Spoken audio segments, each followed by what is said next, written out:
Robots Radio. Games, lore, stories, community. Just press play.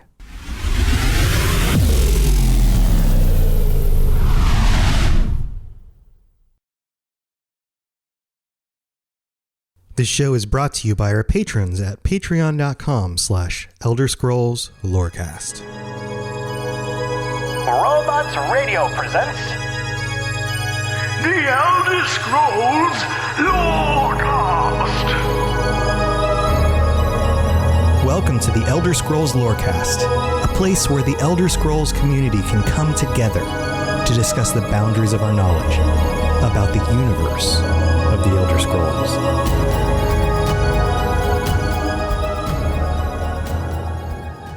Like Uriel Septim the Fifth invading Akivir, the new medication has been invading my brain and making it very difficult for me to do the regular live episodes of this show.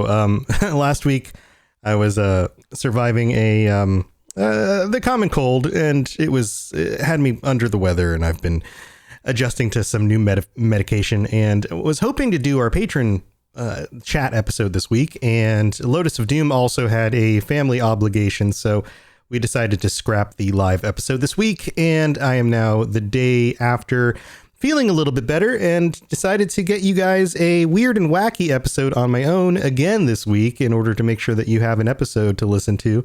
So I'm putting together something else for you, and we will be back next week, hopefully, with a live episode, and I'm expecting to do something I think you guys will find very interesting. We're going to have Aramithius on, who does the Written in Uncertainty podcast, which a lot of you guys are familiar with. He goes into some of the really deep lore stuff, and I'm hoping to bring in also some of our patrons in order to poke and prod some of the weird and wacky lore that he's going to be bringing in on that episode and kind of mix it up and make it a fun kind of double kind of episode. But for this week, I want to throw you into a kind of a tinfoil hat theory that's been floating around on the internet for the last maybe 10 years or so. And excuse me, Mike, I'm still recovering a little bit from this this cold. So if you hear it in my voice a little bit, I apologize. But what am I talking about? Well, Uriel Septim the Fifth. And if you're familiar with the Septim dynasty, the fifth of the Septim dynasty is the one who is known for being a warrior almost on par with Tiber Septim, Talos. He is the one who invaded Akivir and supposedly died there.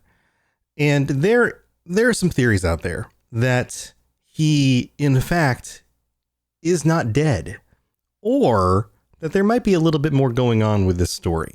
So why would that be the case? Well, there's a few different little bits of information going on about this. First of all, I guess the biggest bit of information that we can pull is the fact that when Bethesda was working on the Elder Scrolls Skyrim, it came to light that Todd Howard was considering the idea that the main character, the protagonist in the story, was a returned, or at least, if not the main character, that the returned Uriel Septim V was going to play into the events of Skyrim, this idea of a returned conqueror coming back from Akivir, and somehow those events would play into what was going on, and maybe that would usher in the dragons coming back or something like that. That was one of the ideas that was being tossed around, because who knows, dragons in Akivir, that could be a thing, coming back across the ocean, all of that kind of stuff. And what if that was the case, that maybe you were Uriel Septim V returning? What if you had been turned into a vampire and you were returning, and that's why you were still around?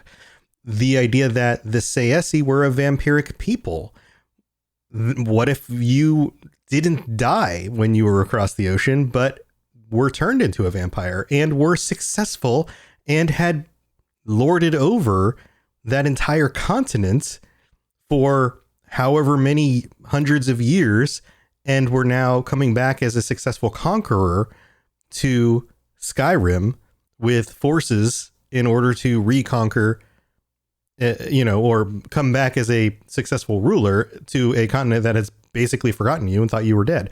That would be a very interesting storyline. But as we know, that is not the way that the story of Skyrim unfolded, and it's not the story that we got. But that doesn't mean that that story couldn't re-emerge in the future, right? So people have played with this idea. You get posts on Reddit like, could Uriel Septim 5 still be alive? And this is a post from 6 years ago. And there's a user on Reddit, every user on Reddit starts with PRVOROD, who says Uriel Septim V had been seen dying, shot by arrows or something, by 2 Imperial soldiers during the Battle of Ionith, which is true. As far as I know, no body was recovered, which is also true. So the question about him being dead is still open. Now we know, at least we are told, that the Sayasi are vampiric snake people. They could infect the Emperor with vampirism to keep him alive and extend his life. Why, you ask? Well, maybe just to get information about Tamriel. We know who knows more about the Empire than the Emperor himself. They could want him for another reason too. The worst enemy of the Sayasi are the Kapotan. That's assuming some stuff there, but sure. The ruler of the Kaputan is Tashraka, the tiger dragon. Dragon, having Uriel, a dragonborn, around is like saying, our pet can eat your soul, stay away. Uriel lit the dragon fires, so he is blessed by Akatosh, meaning that with the right approach, he can learn how to absorb dragon souls or shout. Sayesi know that and want him as a kryptonite for Kapotan's leader. So obviously this is a stretch, right? But the idea that he would be very useful to them makes some sense. And we know from the events of Elder Scrolls Online that the Sayasi have in the past invaded Tamriel during the early Second Era, I believe it was. And they have an understanding of the rulers of the Empire and Dragonborn and those kinds of things. So it could make sense that they would go, oh, this could be a very advantageous individual to have on our side. Why don't we keep him around? So let's dig into the actual events as we have them. And in the there's a few different documents that we actually have of the events of the Third Era, and it's around 290. And that's the Battle of Ionith. And before the Battle of Ionith, we have the invasion and the successful conquest of these different islands between Tamriel and Akivir. And some of this is laid out in a brief history of the Empire, but most of this actually comes from the report Disaster at Ionith, which is a document that you can read in Oblivion and Skyrim.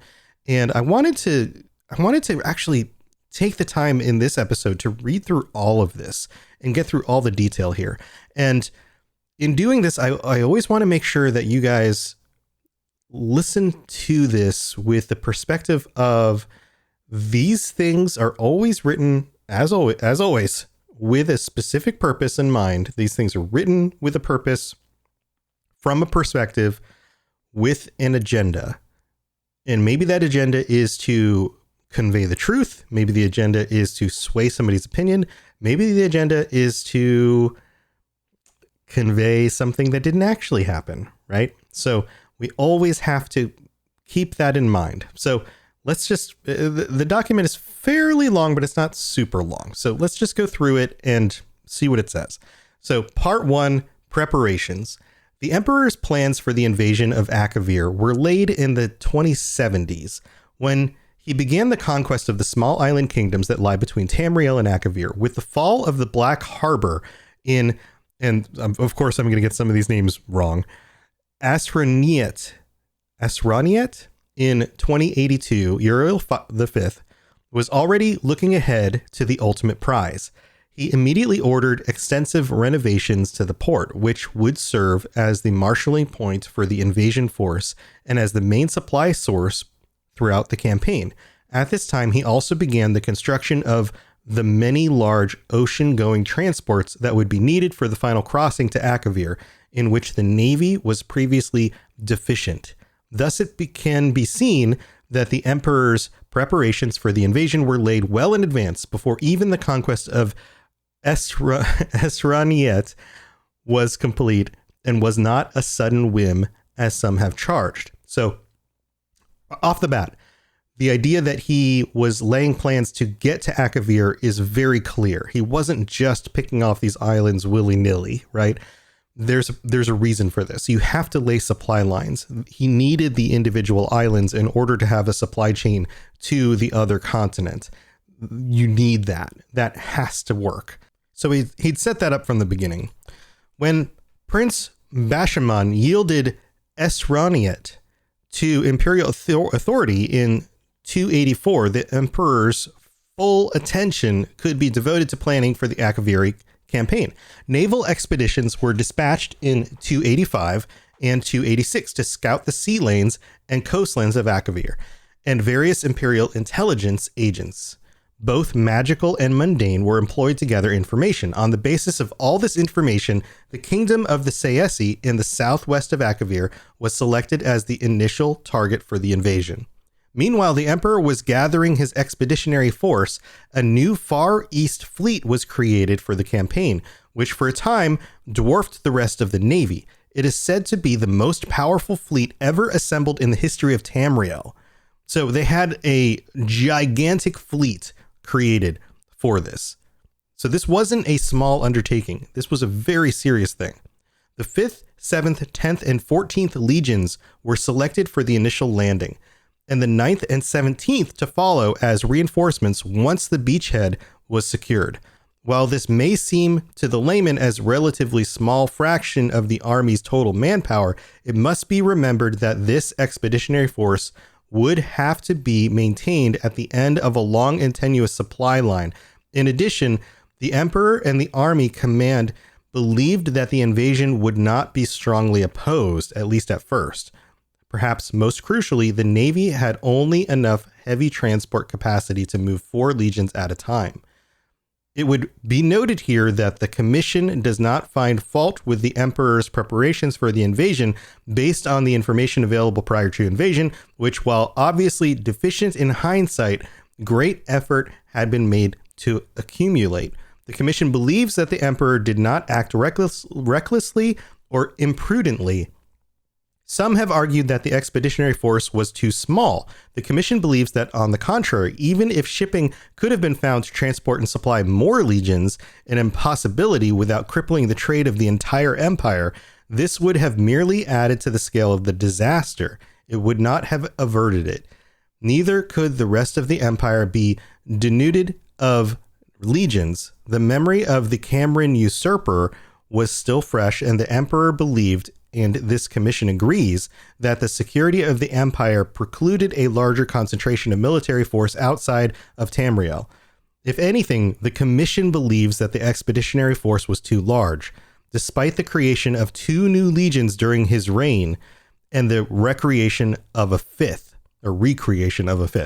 the loss of the expeditionary force left the empire in a dangerously weak position relative to the provinces, as the current situation makes all too clear. The suggestion that the invasion of Akivir was beyond the empire's current strength, even if the emperor could have fielded and maintained a larger force in Akivir, the empire may have disintegrated behind him.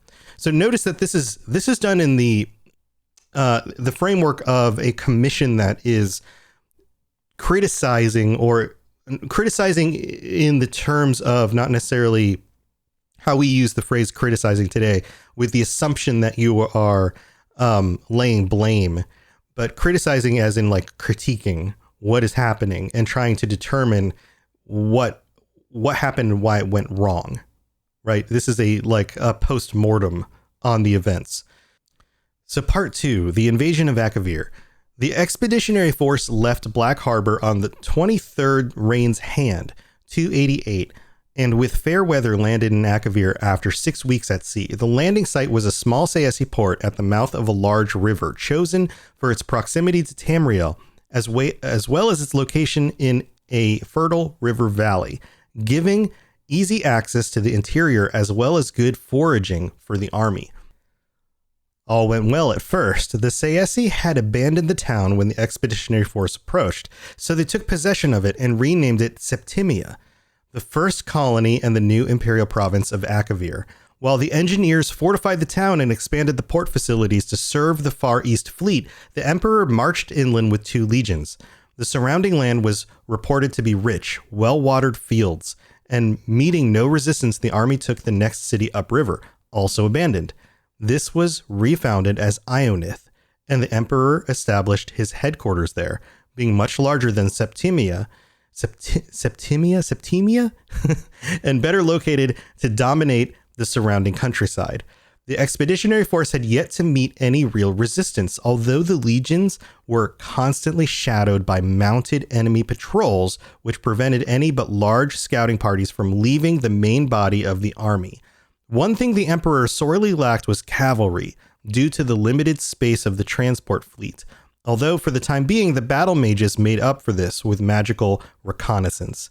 The emperor now sent out convoys to try to contact the Sayesi king or whoever ruled the land, but his messengers never returned. In retrospect, the commission believes that valuable time was wasted in this effort while the army was stalled at Ionith, which could have been better spent in advancing quickly while the enemy was still, apparently surprised by the invasion. However, the emperor believed at this time that the Sayesi could be overawed by the emperor's power, and he might win a province by negotiating with no need for serious fighting. Meanwhile, the 4th Legion were busy building a road between Septimia and Ionith, setting up fortified guard posts along the river and fortifying both cities' defenses, activities which would serve them well later. Due to their lack of cavalry, scouting was limited and communication between the 2 cities constantly threatened by enemy raiders, with which the Legion were still unable to come to grips.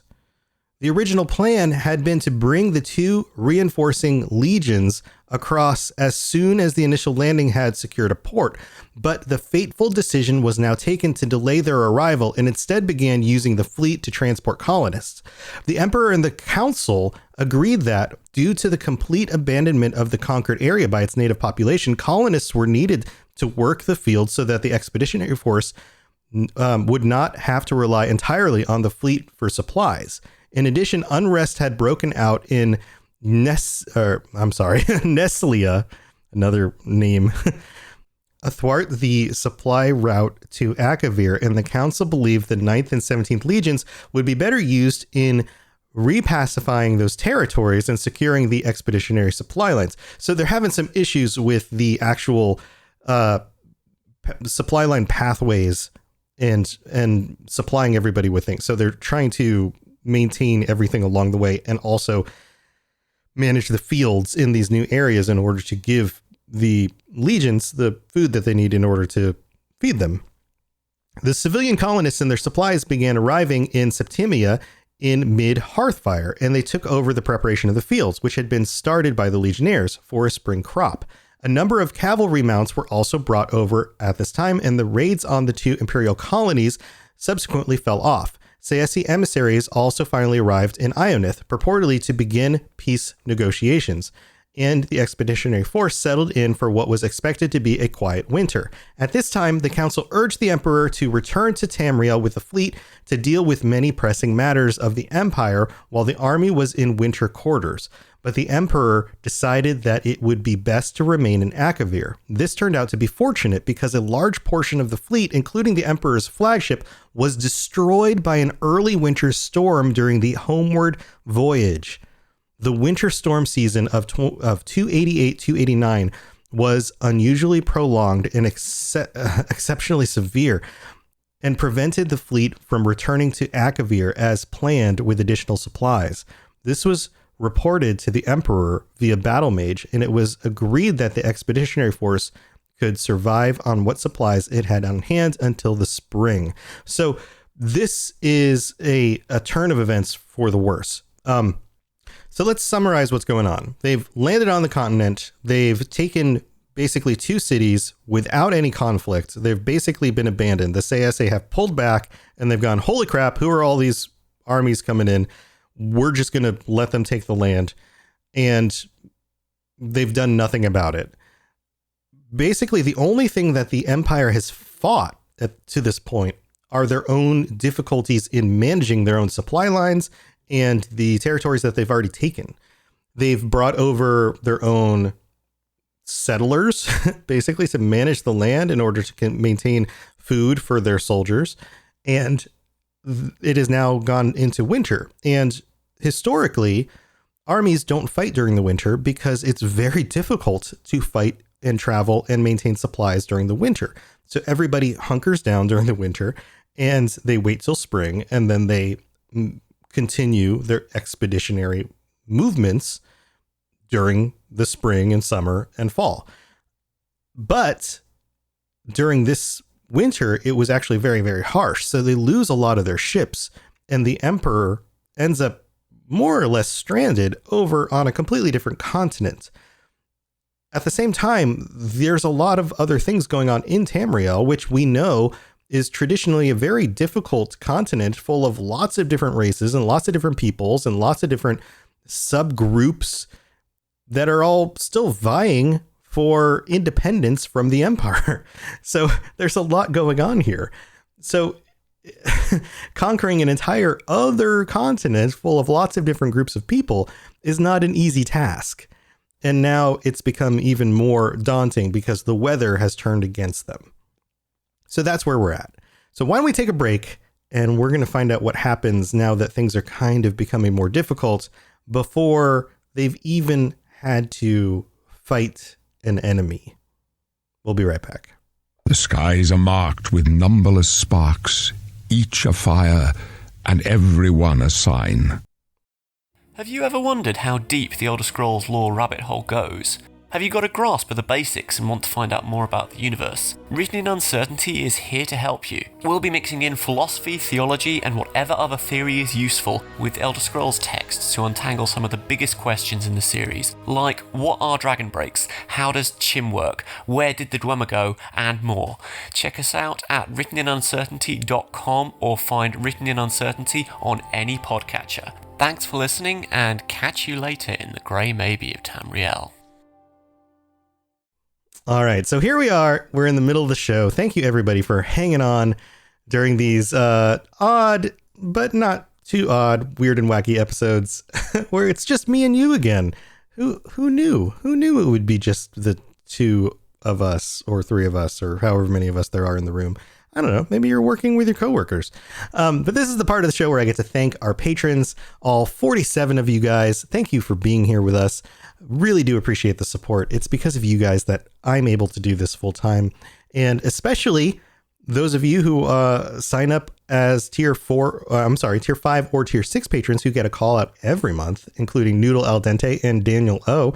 Thank you so much to you two and everyone else who joins me every week. And you guys are just the best. Thank you so much.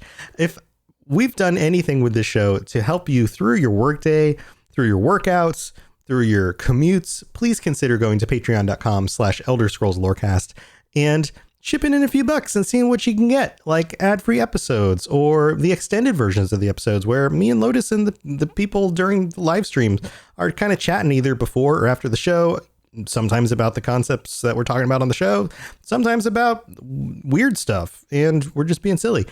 It's always a good time, and there's lots of those episodes now on the Patreon that you can go back if you haven't listened through everything yet and you want the extended versions for so many of those episodes. They're all available. Just a few extra bucks. That's what you get. It's really good stuff. So thank you to everybody who supports the show. You guys are the best. All right, let's move on with the rest of the show. Yes, you're entirely brilliant. Conquering madness and all that. Blah, blah, blah, blah, blah. All right, so things are getting rough. The winter weather in Akivir was much more severe than expected due to the supply problems and the addition of thousands of citizens. The expeditionary force was tight on rations. To make matters worse, the Sayase raiders returned in force and harried any foraging and scouting parties outside the walls of these two cities. Several watch forts on the road between Septima and Ionith were captured during blizzards. So things actually during this wintertime really start to pick up, and the rest had to be abandoned beyond what they already had. So they kind of end up huddling in these two cities. As a result, communication between the two cities had to be conducted entirely by magical means, a continuing strain on the Legion's battle mages. So according to this document, on the 5th of Sun's Dawn, a large entourage of Sayase arrive at Ionith claiming to bring a peace offer from the Sayase king. That night, these treacherous envoys murdered the guards at one of the city gates and let in a strong party of their comrades who were waiting outside the city walls. Their clear intention was to assassinate the emperor, foiled only by the vigilance and courage of troops of the 10th who were guarding his palace. Once the alarm was raised, the Sayase inside the city were hunted down and killed to the last man. Needless to say, this was the end of negotiations between the emperor and the Sayase. So the emperor, as we know, was trying to do some peace negotiations, or at least was claiming to, and then this just completely ended that. The arrival of spring only brought worse troubles. Instead of the expected spring grains, a hot, dry wind began to blow from the east, continuing with varying strength through the entire summer. The crops failed, and even the river, which in the previous year had been navigable, that's a good word, by small boats far upstream of Ionith, was completely dried up by sun's height. It is unknown if this was due to a previous unknown weather pattern unique to Akivir, or if the Sayase manipulated the weather through magical means. And I would posit here, if some higher power, whether Daedric or Adric maybe even, was trying to keep this from happening. The commission leans towards the former conclusions, as there is no direct evidence of the Sayase possessing such fearsome arcane power, but the later possibility cannot entirely be ruled out. Due to prolonged bad weather, the supply fleet was late in setting out from Black Harbor. It finally left port in early Second Seed, but was again severely mauled by storms and limped into Septimia 8 weeks later, much reduced. Because of the increasingly desperate supply situation in Akivir, the Emperor dispatched most of his battle mage corps with the fleet to assist in weathering the storms, which seemed likely to continue all summer. So the storms have continued from winter through most of the year so far. At this time, the council urged the emperor to abandon the invasion and return to Tamriel with the expeditionary force, but he again refused, noting that the fleet was no longer large enough to transport all 4 legions at once. The commission agrees that leaving 1 or more legions behind in Akivir to await the return of the fleet would have damaged army morale, but the commission also notes that the loss of 1 legion would have been preferable to the loss of the entire expeditionary force. It is the unanimous opinion of the commission that this was the last point at which complete disaster might have been averted. So this was the final moments of this is where we could have pulled back. Once the decision was made to send the fleet back for reinforcements and supplies, events proceeded to their inevitable conclusion. From this point on, much less is known about what transpired in Akivir. With most of the battle mages assisting the fleet, communication between the expeditionary force and Tamriel was limited, especially as the situation in Akivir worsened and the remaining battle mages had their powers stretched to the limit, attending to all the needs of the legions. However, it appears that the Sayase may have also been actively interfering with the mages in some unknown manner. Some of the mages in Akivir reported their powers being abnormally weak, and the mages of the War College in Cyrodiil, who were handling communications for the council, reported problems linking up with their compatriots in Akivir, even between master and pupil of long training. The commissions urged that the War College make a particular study of the arcane powers of the Sayase should the Empire ever come into conflict with Akivir again. So it seems that there may be more going on with the magical abilities of the Akivir than the Akiviri than otherwise would have been known. What is known is that the Emperor marched out of Ionith in mid-sun's height, leaving only small garrisons to hold the cities. He had learned that the Sayase were massing their forces out on the other side of the mountains range to the north. And he intended to smash the army before it could gather full strength and capture their supplies, in which he was in desperate need of. This rapid advance seems to have taken the Sayasi by surprise, and the expeditionary force crossed the mountains and fell on their camp, routing the Sayasi army and capturing its leader, a noble of some kind. But the emperor was soon forced to retreat, and the legion suffered heavily on their retreat to Ionith. The emperor now found himself besieged in Ionith, cut off from the small garrison of Septimia, which was also besieged. By this time, it seems that the efforts of the few remaining battle mages were devoted entirely to creating water to keep the army alive, a skill not normally emphasized at the War College. The fleet had arrived safely back to Black Harbor thanks to the Battle Mage Corps, but all attempts to return to Akivir were frustrated by a series of ever more savage storms that battered Esraniet through the rest of 289. The council's last contact with the emperor was in early frostfall. By Evening Star, the council was extremely worried about the situation in Akivir and ordered the fleet to sail regardless of the risk. Despite the continued storms, the fleet managed to press on to Akivir. Hope was raised when contact was made with the emperor's battle mage, who reported that Ionith still held out. Plans were quickly laid for the expeditionary force to break out of Ionith and fall back to Septimia, where the fleet would meet them. This was the last direct contact of the expeditionary force. The fleet arrived at Septimia to find its garrison under savage assault from large Sayasi army. The battle mages with the fleet threw back the enemy long enough for the survivors to embark and the fleet to withdraw. The few survivors of the expeditionary force who reached Septimia told how the emperor had led the army out of Ionith by night 2 days earlier, successfully breaking through the enemy lines and then being surrounded by overwhelming forces on the road to Septimia. They told of a heroic last stand by the emperor and the 10th Legion, which allowed a remnant of the 14th to reach Septimia.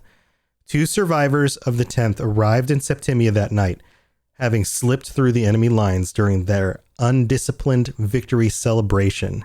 These men confirmed having seen the emperor die, cut down by enemy arrows as he rallied the 10th's shield wall.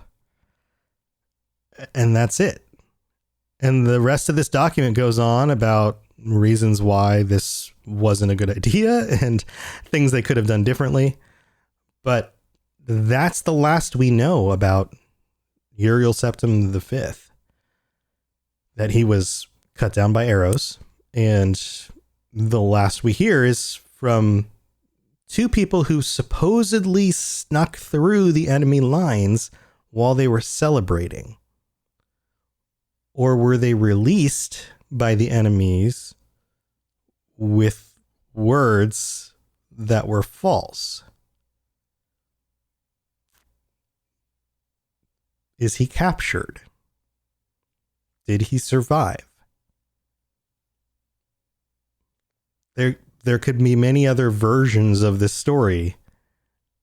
We know that the battle mages weren't able to get words back. We know that the ships that returned were limited on survivors.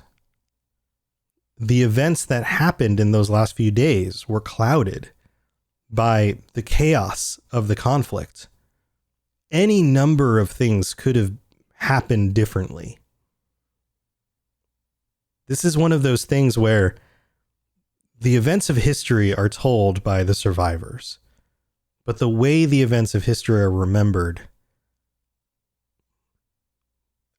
completely differently by so many different people. And the stories take on their own versions. So what really happened to Uriel Septim V? And why was it so important to conquer Akivir? And why did he feel that he had enough strength to do so? It seemed like it was a relatively easy, I was going to say, it seems like it was like a relatively easy ability. Like, what's the right word here? The Akivir forces had a relatively easy time pushing them back out off of the mainland. But I mean, you could say that the weather had something to do with it too. Yes, there's that. It is always hard for a conquesting army to gain a foothold on land, but that wasn't the difficulty here. They got the foothold. That part was easy. The hard part for them was after they got the foothold and they already had the armies on the land. The reason why they were doing this in the general understanding is that the Septim dynasty had retaken power over the Cameron usurpers. And so they were trying to show that they were still powerful, that they were still able to do bold and powerful things. And so even having some success at this at all would have shown power. They didn't need to conquer an entire other continent. They also didn't need to have the emperor over there managing it all on his own. He could have sent generals to do that. Why was it so important for him to be over there? Or to continue staying there when his advisors were saying, come back home? It seems like there's more going on here. Now, there's echoes of Roman history in this. And you could probably point to many different things going on in the history of Roman engagements and Roman emperors leading armies in the field in order to gain glory and those kinds of things. That happened a lot. But what was the real story? And is he still over there? And why haven't we heard anything from the Sayesi since this? What's really going on? I wonder if we're going to get more of this in Elder Scrolls 6. I think it would be really cool if we get echoes of some of this in the future. I'd love to hear what you think about this. Feel free to join us on the Robots Radio Discord. Let me know what you think. And I look forward to seeing you guys during the live shows. We'll be back next week, Thursday night, 9 p.m. Eastern, 6 p.m. Pacific at twitch.tv/robotsradio. And we'll be chatting with Aramithius. He's going to be tackling some of the weird and wacky lore stuff that we haven't covered yet. And we'll be doing it potentially with some of our patrons, some of our tier 4 and higher patrons who might be joining us for that episode as well. So we'll see you next week. Thanks for joining me, everybody. Talk to you guys later. See ya. Thanks for listening to the Elder Scrolls Lorecast. If you have something you'd like to contribute to the show, please reach out to us at elderscrollslorecast@gmail.com or on Twitter @ESOLorecast. I really appreciate you listening, and I'd love to hear from you soon. You've been listening to a Robots Radio podcast. Smart shows for interesting people. Check out all the shows at robotsradio.net. In a world where solid-state electronics and vacuum tubes are still meta, people never stop loving atomic-powered everything. A chosen 500 stepped inside a subterranean vault to be spared the nuclear horror of the inevitable Great War. 25 years later, they emerge after the fallout settles to retake Appalachia. Among them, 2 former rivals whose blood feud will tear West Virginia apart in their epic struggle for survival. Chad, a vault bro who has a strength of 15, an intelligence of 2, and is a complete wasteland dickhead. Simon, a complicated anti-hero who chooses light and hope, but accidentally becomes a cannibal, and wakes up naked and afraid with a Scorchbeast queen after a date goes terribly wrong. What? I mean, it's a wild wasteland, right? This dark humor radio drama will have you driving off the road and crawling out from under the fallout. 2 men, 1 wasteland, and so many new 76 podcast. Rated R. Now streaming on your holotape player podcasty thing. Do you like adventure? Yeah. Do you like laughing? Yeah. Would you like to listen to a group of people you don't know play D&D and reference retro pop culture you vaguely remember? Excellent. You're going to love Committee Quest. We play D&D in the world of Amarin. We use adventure modules and supplements made by people in the community. We also have a sweet synthwave backing track. Come and join us on our adventure. Volume 1 has been completed. Volume 2 coming the end of January. You can find us on iTunes, Podbean, or wherever you get your podcasts from.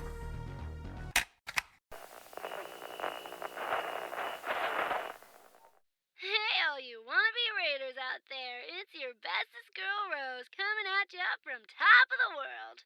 Now it's time for your local traffic and weather. Well, looks like almost everyone's still dead, so traffic is at a standstill. And now a word from our sponsor, because they're totally not bribing me with massive amounts of chems or anything. Seems as the stuffed shirts are back at the White Springs playing games with that total loser Modus. But hey, if that's your thing, whatever. So if all you squares wanted to hear more totally sort of, but maybe not boring stories about rebuilding Appalachia and being all goody two-shoes, definitely not raiders, check out this thing they call a podcast. The Modus Files. Whatever that's supposed to be. On Spotify, iTunes, and wherever else you listen to those things. Double ugh. They are not paying me enough for this. Till later. This is Rose. Raiders